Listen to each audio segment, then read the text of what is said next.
तलवारबाज बहू। बचपन का शौक समझ निक्की के घर वाले उसका एडमिशन फेंसिंग कोचिंग में करा तो देते हैं, पर कुछ सालों बाद वही शौक जब उसका जुनून और सपना बन जाता है तो सब उसके खिलाफ हो जाते हैं। और लड़की के हाथ में तलवार दो ना, अब मैडम तलवारबाज बनना चाहती है। बच्ची का शौक समझ दाखिला करवा दिया, क्या पता था ये सब देखना पड़ेगा। अरे बहुत हो गई तलवारबाजी, आज से तू सिर्फ रसोई और बेलन देखेगी। पर मम्मी पापा, फेंसिंग भी फुटबॉल और क्रिकेट की तरह एक स्पोर्ट है। थोड़ी और प्रैक्टिस के बाद मुझे स्टेट, फिर नेशनल और फिर इंटरनेशनल खेलने का मौका भी मिल सकता है। निक्की की बात से भड़के हुए घर वाले आगे कुछ सुने या समझे बिना उसके घर में रहने का ऐलान कर देते हैं, जिसके कुछ हफ्तों बाद निक्की की आयुष के साथ शादी हो जाती है।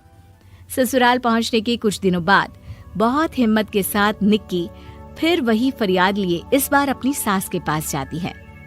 मम्मी जी, क्या मैं कोचिंग दोबारा शुरू कर सकती हूँ? कैसे कोचिंग? तेरे मम्मी पापा ने तो हमें किसी कोचिंग या पढ़ाई के बारे में नहीं बताया। वो पढ़ाई नहीं, फेंसिंग की कोचिंग है। और देख, अपने अंग्रेजी के बड़े बड़े शब्द ना मुझसे ना बोला कर, सीधे सीधे बता कि ये फेंसिंग है क्या। मम्मी पापा के साथ अपने एक्सपीरियंस के बाद निक्की कोई रिस्क ना लेते हुए सास से झूठ बोल मंजूरी ले लेती है और इसी के साथ निक्की के सपनों की दुनिया शुरू हो जाती है, जिसमें अब वो सुबह उठ जल्दी जल्दी घर का सारा काम खत्म करके ज्यादा से ज्यादा समय अपनी फेंसिंग प्रैक्टिस में बिताने लगती है। इसी तरह महीने बीत जाते हैं।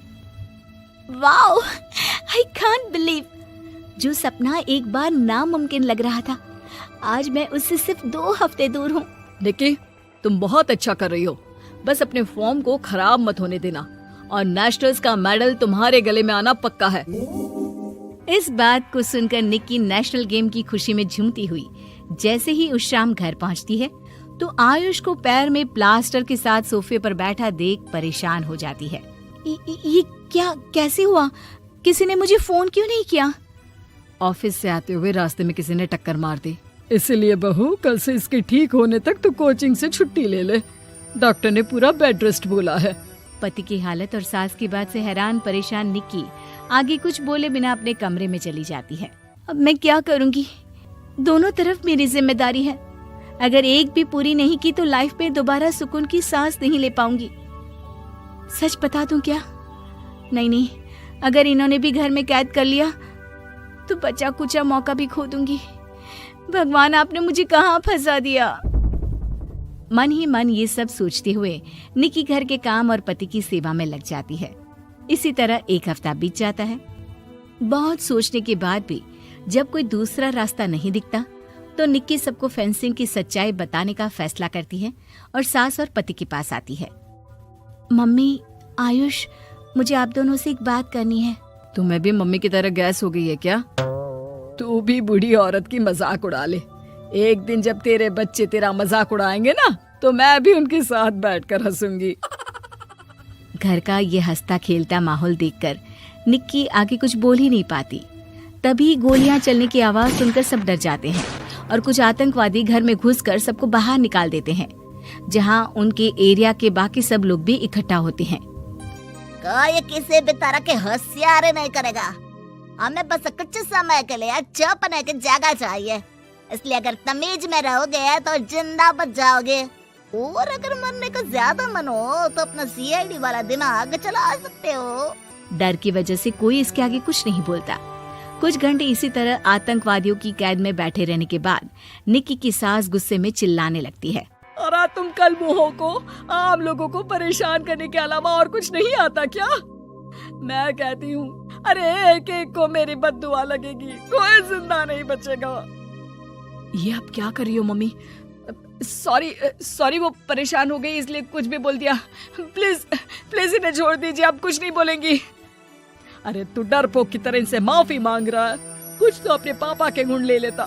अगर आज वो यहाँ होते तो इतनी देर में सबका गला काट चुके होते। क्या मतलब? नहीं मम्मी, प्लीज दोबारा वही सब शुरू मत करना। आखिर कोई मुझे भी बताएगा कि बात क्या है। तेरे ससुर जी अपने समय के सबसे बेहतरीन और उम्दा तलवारबाज थे। कोई कितनी भी बड़ी बंदूक या कितने भी ज्यादा हथियारों के साथ उनके सामने क्यों ना आ जाए, सबको एक एक करके चित कर देते थे। वाह, ससुर जी और क्या क्या करते थे? निक्की का इंटरेस्ट देख सास उसे ससुर जी और उनकी तलवारबाजी की कहानियां सुनाने लगती है, जिन्हें बहुत देर तक सुनने के बाद अपने आप को रोक ना पाते हुए निक्की आखिर उनसे तलवार के बारे में पूछ ही लेती है। मम्मी जी, क्या पापा जी की वो तलवार आज भी आपके पास है? अरे इन्होंने अपने बेटे से ज्यादा उस तलवार से प्यार किया है तो फेंक कैसे देती, संदूक में संभाल कर रखी है।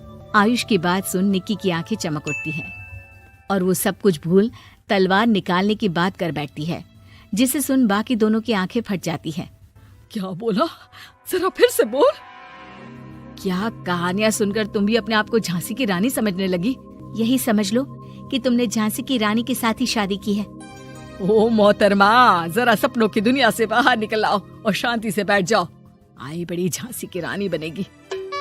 माहौल की गंभीरता और सास आयुष का रिएक्शन देख निक्की के पास उन्हें सच्चाई बताने के अलावा और कोई ऑप्शन नहीं बचता, इसलिए वो बिना कुछ सोचे समझे और देर किए उन्हें पूरी सच्चाई बता देती है, जिसे सुन दोनों भौंचक्के रह जाते हैं। और इसी के साथ अगले हफ्ते मुझे नेशनल्स खेलने का भी मौका मिला है, भरोसा कीजिए मैं कर सकती हूँ। निक्की की बातों से अभी तक सदमे में बैठे आयुष और सास उनकी तबीयत खराब होने का बहाना बनाते हैं और दवाइयाँ लाने के बहाने घर के अंदर जाने की बात करते हैं, जिस पर एक आतंकवादी भी उनके साथ घर के अंदर जाता है। निक्की दवाइयाँ लेने के बाद बाथरूम का बहाना बनाकर सास के कमरे में पहुंच जाती है। अब क्या बाथरूम भी साथ चलोगे? यहीं कमरे में रुको। 5 मिनट में बाहर नहीं आई तो अंदर आकर सारी गालियां सिर में उतार दूंगा। निक्की बाथरूम के अंदर चली जाती है। अब क्या करूं? तलवार कैसे निकालूं? मुझे किसी भी तरह इससे छुटकारा पाना होगा। सोच निक्की, जल्दी कुछ सोच। कुछ देर परेशान बाथरूम में इधर से उधर घूमने के बाद निक्की की नजर फर्स्ट एड बॉक्स पर पड़ती है और वो तुरंत उसमें से कैंची निकालकर उसे छुपाते हुए चुपचाप बाहर निकल आती है। हो गया तुम्हारा सारा नाटक खत्म, अब चुपचाप ये दवाइयाँ उठाकर बाहर चलो।